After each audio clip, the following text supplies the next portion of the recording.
Ito, ang latest weather update. Alamin ang pinakasariwang ulat panahon ngayon dito sa Information TV Educational Channel. Base po sa ating latest satellite image, ay easterlies pa rin ang nakakaapekto sa ating bansa. Wala pong namumuo or wala tayong ine-expect at wala rin tayong binabantayan na anumang sama ng panahon o bagyo sa loob ng Philippine Area of Responsibility. Pero meron tayong nakikita na nakakaapekto sa Batanes at sa Babuyan Island. Ito yung frontal system o yung salubungan ng mainit at malamig na hangin. At dahil po sa area na yun ay nagbibigay yung frontal system ng maulap na kalangitan na may kasamang mga pag-ulan, specifically dito lang sa Batanes at sa Babuyan Island.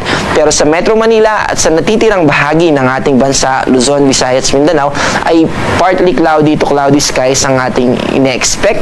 Ibig po sabihin ay mainit, malinsangan sa umaga at tanghali, pero may chances ng mga isolated rain showers and thunderstorms, lalo na sa hapon at sa gabi. Katulad, yung isolated rain showers and thunderstorms ay yung katulad ng mga nararanasan natin dito sa Quezon City noong mga nakaraang araw. Ito yung halimbawa ay may ulan dito sa Quezon City, pero sa Karatig City niya ay hindi naman.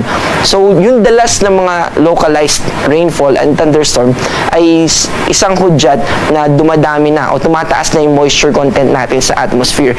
Ito ay signal na papalapit na tayo dun sa tinatawag natin na southwest monsoon o yung tag-ulan season natin.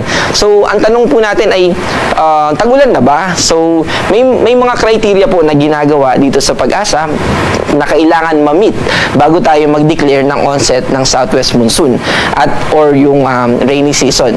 Kasama po dyan yung criteria na may kinalaman sa rainfall at saka sa winds. So, may mga minomonitor tayo na stations na mainly nasa western part ng Pilipinas, yung mga nasa climate type 1 or yung may mga defined the season na hot at saka dry and wet season.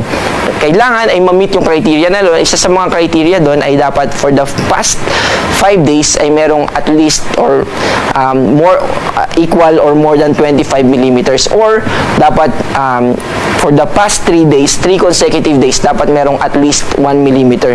Also, dapat yung winds na nakaka-apekto sa kanila ay may westerly component para isang hudyat na nagtatransition na tayo papunta sa southwest monsoon.